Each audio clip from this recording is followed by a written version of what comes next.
Apenas puse un pie en la sala cuando la voz de Amalia atravesó el aire como un cuchillo. «Ojalá te esfumaras de una vez», gritó. Con los ojos encendidos y las manos temblando de rabia, sentí un nudo en el estómago, el corazón atrapado entre la incredulidad y el impacto. Me quedé paralizada, aferrándome a la orilla de mi bolsa, sintiendo el peso de todas las palabras no dichas, de años de ser ignorada, aplastándome. Sebastián no se inmutó. Ni siquiera abrió la boca, solo asintió, como si diera su aprobación silenciosa, un golpe que dolió más que cualquier grito. La sala se sentía más pequeña. Las paredes parecían cerrarse, como si conspiraran con ellos para borrarme en ese instante.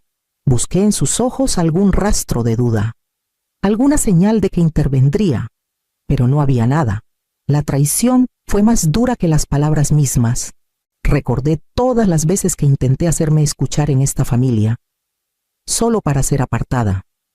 Mi voz ahogada por opiniones más fuertes o desaires apresurados. Ahora, a los 57 años, el patrón no había cambiado. La furia de Amalia, el silencio cómplice de Sebastián, el papel de espectadores de quienes debían amarme sin condiciones. Todo se mezclaba en un dolor familiar que había cargado por décadas.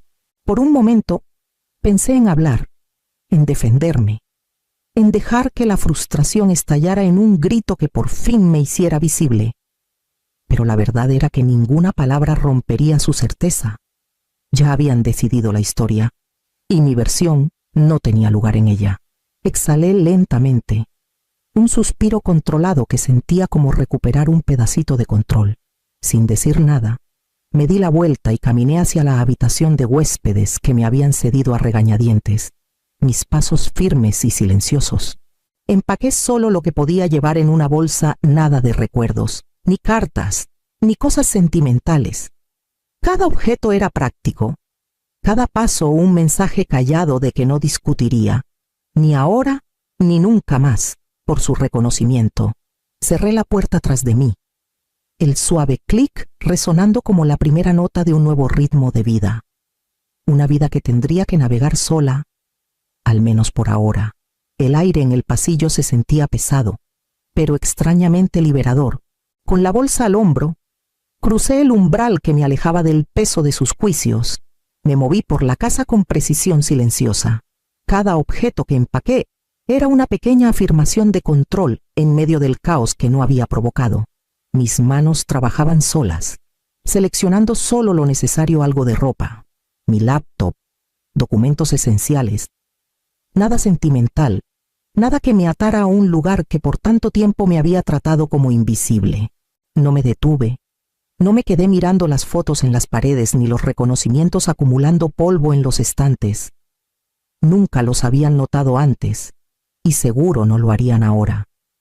Al cerrar la bolsa, un dolor conocido me apretó el pecho. Décadas de ser ignorada, de ver pasar cumpleaños sin un gesto, de contribuir a la familia en silencio mientras recibía poco más que asentimientos corteses. Pesaban sobre mí. Recordé los momentos importantes que me perdí, los logros que nadie celebró conmigo, las pequeñas victorias que conseguí sola, sin que nadie lo viera. Era un patrón que reconocí demasiado tarde, el mismo que me llevaba ahora a alejarme con nada más que una bolsa y un leve destello de rebeldía. Me detuve un instante en la puerta de esa habitación que apenas había sido mía. La idea de volver a una vida donde mi valor se medía solo por lo que otros toleraban, o peor, ignoraban, me apretaba el pecho. Exhalé despacio, dejando que el peso de la casa quedara atrás. Con pasos firmes, avancé hacia la puerta principal, sintiendo el frío del piso de madera bajo mis zapatos. La vacuidad de un hogar que nunca me había recibido de verdad. Tomé la perilla, con la mano firme, y abrí la puerta, saliendo a la calle donde mi pasado ya no definía el valor de mi vida. La ciudad de Querétaro me esperaba, inmensa e indiferente, y comencé a caminar hacia la libertad incierta que se abría frente a mí. Las luces de las farolas se difuminaban contra las banquetas húmedas mientras caminaba. la bolsa pesada en un hombro, la otra mano metida en el bolsillo del abrigo. La ciudad vibraba a mi alrededor, sin importarle mi presencia, y por primera vez en años, esa indiferencia se sentía como una especie de libertad. Mantuve el paso firme, contando los pasos hasta la terminal de autobuses, calculando cuánto tardaría en llegar a las afueras, donde un pequeño motel podría ofrecerme una habitación. El dinero escaseaba, apenas unos 500 pesos para una noche y algo de comida sencilla. Entré a una tiendita y compré una barra de granola y una botella de agua. Mis manos cuidadosas, precisas. Conté las monedas en la palma, asegurándome de cuánto me quedaba. A los 57, la ciudad se sentía más grande, menos indulgente, pero la recorrí con una determinación que no había sentido en décadas. El autobús llegó tarde. El chofer me saludó con un gesto sin preguntar nada, y me senté en un asiento gastado, con la mochila entre las piernas. El movimiento del vehículo y el borrón de las luces en la calle ofrecían un consuelo extraño. Nadie sabía quién era. Nadie esperaba nada de mí. Podía simplemente existir, sin ser observada ni juzgada. Y por ahora, eso bastaba. Bajé varias paradas después, pasando por tiendas cerradas y el zumbido del tráfico lejano. Mis pasos me llevaron a un motel pequeño, con un letrero neón que parpadeaba. La puerta se abrió sin resistencia. Cambié unos pesos por una llave. Subí las escaleras angostas y dejé mi bolsa en la cama, sintiendo por primera vez en mucho tiempo un verdadero control. Esa primera noche, el mundo más allá de mi habitación podía esperar. Estaba sola, pero en movimiento, y eso, por sí solo, era un comienzo. Me senté en la orilla de la cama, dejando que el silencio me envolviera, ya planeando qué haría después. A la mañana siguiente, desperté con una determinación tranquila. Preparé un café en la máquina del motel y puse mi laptop en el pequeño escritorio. Había pasado años sin tocar mis perfiles de tutora, pero ahora se sentían como un salvavidas, no como reliquias del pasado. Abrí cada cuenta con cuidado, actualizando contraseñas, revisando descripciones y puliendo mi filosofía de enseñanza. Escribí con precisión, destacando la experiencia que había acumulado durante décadas: preparación para exámenes, apoyo en escritura, planeación de estudios, enfatizando mi confiabilidad, paciencia y perspectiva. Para el mediodía, comenzaron a llegar las primeras notificaciones. Una madre preguntando si podía ayudar a su hijo con un examen de admisión. Otra persona buscando apoyo para alfabetización de adultos. Cada mensaje era una confirmación de que el mundo más allá de mi familia aún veía valor en mí, de que había gente dispuesta a reconocer mis habilidades y esfuerzo. Respondí con cuidado, fijando horarios, aclarando tarifas, leyendo cada respuesta con un orgullo creciente. Mientras agendaba la primera sesión, una pequeña sonrisa se dibujó en mi rostro. Por primera vez en décadas, no estaba negociando por atención o aprobación. Negociaba por el trabajo mismo, por el conocimiento y apoyo que podía ofrecer.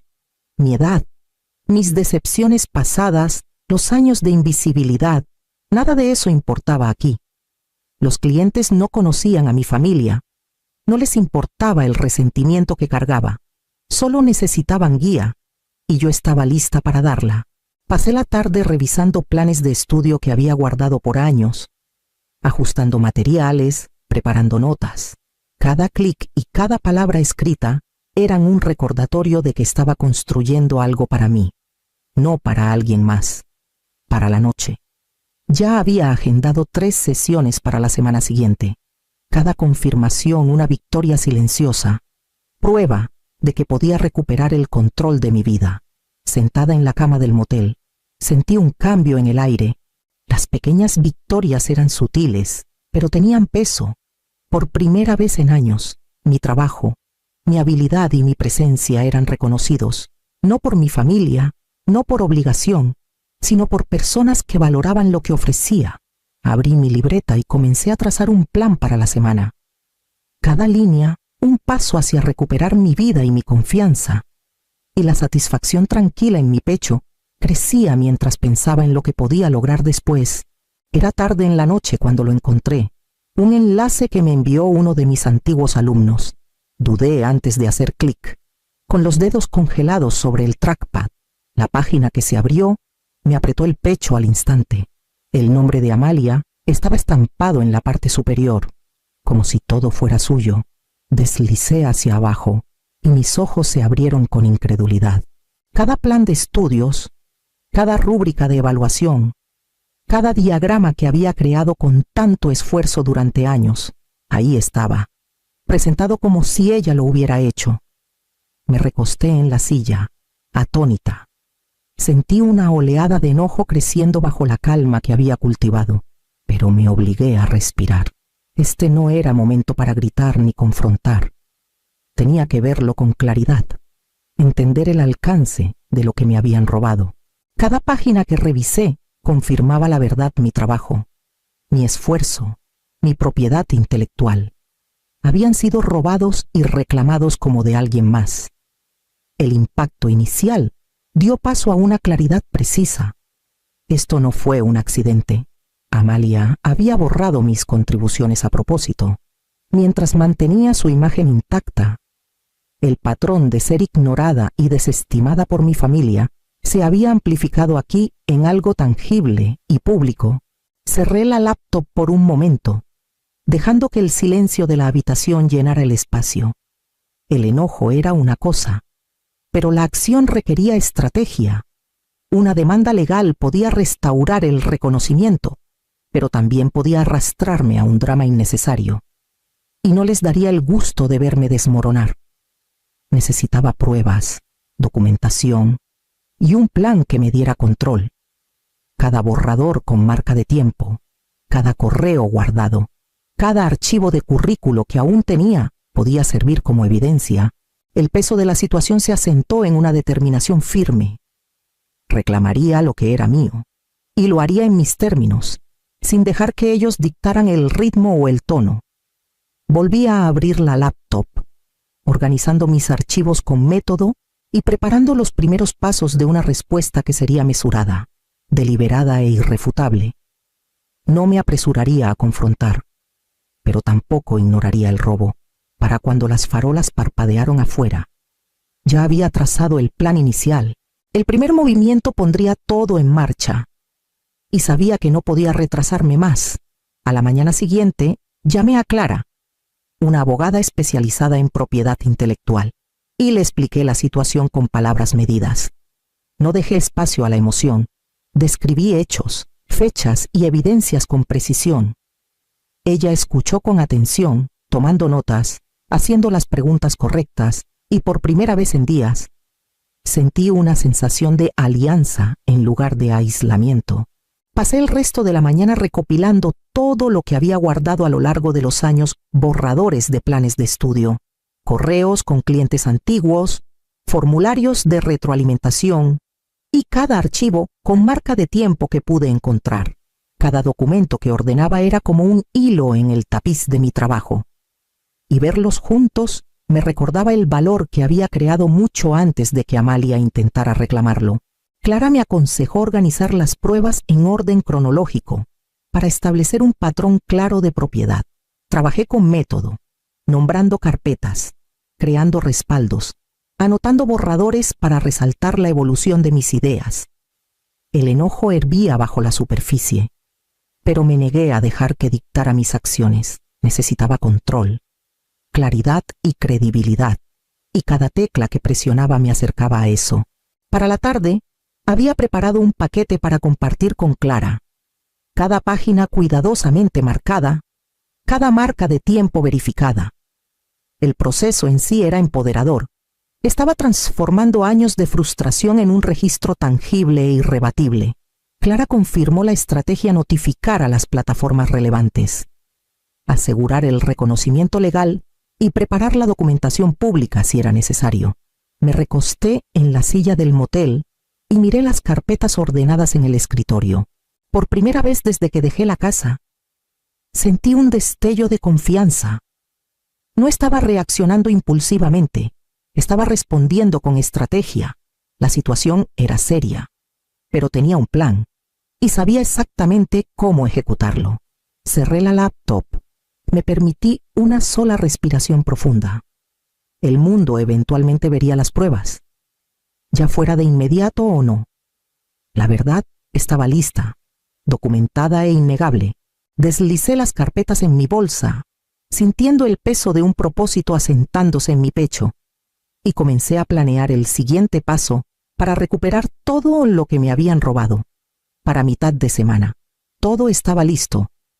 Clara había revisado los documentos y confirmado que mi reclamo era sólido marcas de tiempo, borradores, retroalimentación de clientes y revisiones de currículo probaban claramente mi autoría.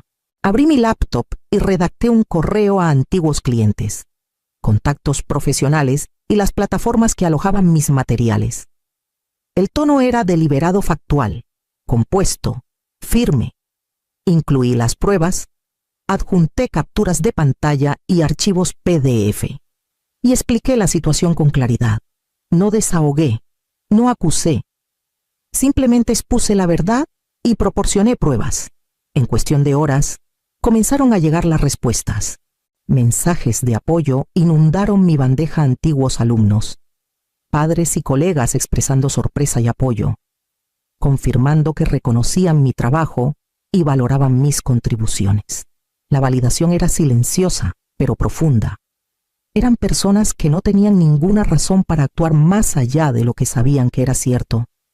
Ver su respaldo fortaleció algo en mí que había estado dormido por años. Luego, recurrí a las redes sociales. Subí una publicación detallada y cuidadosa, mostrando comparaciones lado a lado de mi trabajo original y los materiales de Amalia, capturas de pantalla, marcas de tiempo, anotaciones, todo presentado de manera clara.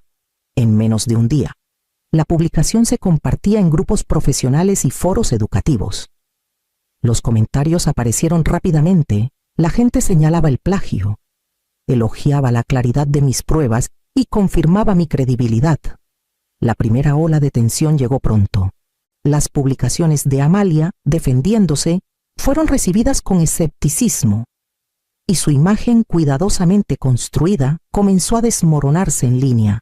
Su credibilidad se debilitaba con cada hora que pasaba, mientras la mía se fortalecía.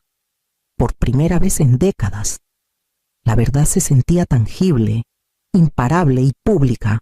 Me di cuenta de que el reconocimiento que había buscado por tanto tiempo no era solo personal, ahora era visible, innegable. Me recosté, permitiéndome una breve sonrisa, saboreando una satisfacción que no era ruidosa ni ostentosa, sino precisa y completa. Esto era justicia en su forma más silenciosa y efectiva e innegable, verificable y, finalmente, mía. El trabajo que había construido, la reputación que había nutrido, ya no podían ser robados. Cerré la laptop y me estiré, sintiendo el peso del empoderamiento asentarse sobre mí. El siguiente paso era inevitable, mi familia lo notaría, y cuando lo hicieran, todo cambiaría. La primera llamada llegó temprano, un suave timbre en mi celular que casi ignoré. El nombre de Sebastián apareció en la pantalla, y dudé antes de contestar. Cuando finalmente lo hice, su voz era cautelosa, tensa, distinta del tono confiado al que estaba acostumbrada. Mamá, las cosas se han complicado. Amalia, ella, se quedó sin palabras, como si luchara por encontrar las correctas. No lo interrumpí. Lo dejé tropezar con las frases, las excusas, las disculpas a medias que nunca se formaron del todo. Cada palabra me recordaba los años en que fui ignorada. Cada titubeo reflejaba las veces que fui borrada. Escuché en silencio, manteniendo mi voz firme cuando él pasó de la preocupación a la súplica. Pronto, la voz de Amalia se unió a la llamada, aguda y ansiosa. Intentó tomar el control, torcer la narrativa, pero el poder había cambiado. Permanecí tranquila, dejando que ellos revelaran la magnitud de la crisis por sí mismos. Su fachada cuidadosamente construida se había fracturado y ya no era mi responsabilidad repararla. No era su consejera, ni su mediadora, ni su escudo. Había pasado décadas manteniendo la compostura mientras me convertían en el chivo expiatorio. Ahora, sus errores eran solo suyos. Hablé solo una vez, con voz clara y mesurada. He documentado todo. He comunicado la verdad a todas las partes relevantes. No voy a arreglar lo que ustedes decidieron romper. Mis palabras quedaron suspendidas entre nosotros, pesadas pero firmes. No suavicé los bordes, no me disculpé, no había espacio para manipulación, ni lugar para que los viejos patrones se reafirmaran. El silencio en la línea fue revelador. Se dieron cuenta de que no cedería, de que no sería el instrumento de su redención. Su pánico era sutil pero inconfundible. La inversión de poder estaba completa. Colgué, y la habitación se sintió más ligera. La tensión que había cargado por años se liberaba lentamente. Me hundí en la silla y miré la carpeta de pruebas aún ordenada en el escritorio. Cada archivo, cada marca de tiempo, cada correo era prueba de mi autonomía, mi habilidad y mi resiliencia. Por primera vez, sentí la satisfacción tranquila de una victoria moral, la dignidad intacta, los límites establecidos y la certeza de que ya no necesitaba su reconocimiento para validar mi valor. Volví al calendario y comencé a planear los siguientes pasos para mi trabajo, sabiendo que el futuro era mío para moldear sin interferencias. Para cuando terminó la semana, había comenzado a establecer un pequeño fondo de becas en honor a mi abuela, diseñado para ayudar a estudiantes que luchaban en silencio, como yo lo hice alguna vez. Redacté el proceso de solicitud, establecí criterios modestos y envié avisos a escuelas locales y centros comunitarios. Fue un comienzo tranquilo, pero deliberado, y tenía un peso que no había sentido en años. Cada estudiante que se beneficiara del programa llevaría un pedazo del cuidado y la atención que alguna vez di tan libremente, ahora preservado y reconocido. Continué dando tutorías, agendando sesiones con estudiantes de preparatoria que se preparaban para exámenes y adultos trabajando en sus certificados de secundaria. El trabajo era constante, las recompensas sutiles pero genuinas. Cada sesión completada, cada nota de agradecimiento, cada mejora incremental me recordaba que mis esfuerzos importaban. Independientemente de la validación familiar, había construido algo duradero con los fragmentos de mi vida profesional. Y era completamente mío. Por las noches, revisaba planes de estudio, respondía mensajes de clientes y reflexionaba sobre los meses que habían pasado. El enojo y el resentimiento que había cargado se suavizaron en claridad y determinación. Reconocí la fuerza que tomó dejar a una familia que no me veía, reconstruir en silencio y reclamar la autoría de mi trabajo y mi vida. La libertad ya no era un concepto abstracto, era tangible, anclada en mis elecciones, mi disciplina y los límites que había establecido. Pensé en los innumerables momentos en que mis contribuciones fueron ignoradas, borradas o subvaloradas, y me di cuenta de que esas pérdidas habían moldeado esta independencia. Me obligaron a encontrar validación en mí misma, a medir mi valor por el impacto que podía crear, no por la aprobación que recibía. Las lecciones de resiliencia, paciencia y acción estratégica se habían unido en este momento de empoderamiento silencioso. Sentada en mi pequeño escritorio, con los documentos de la beca a un lado y las notas de tutoría ordenadas en pilas, entendí la profundidad de lo que había reclamado. Mi dignidad, mi agencia y mi voz estaban intactas, y seguiría construyendo una vida que nadie podría disminuir. El horizonte se sentía abierto, y el camino por delante era mío para definir. Con determinación, abrí mi laptop una vez más, lista para planear los siguientes pasos de una vida moldeada completamente por mi propia mano.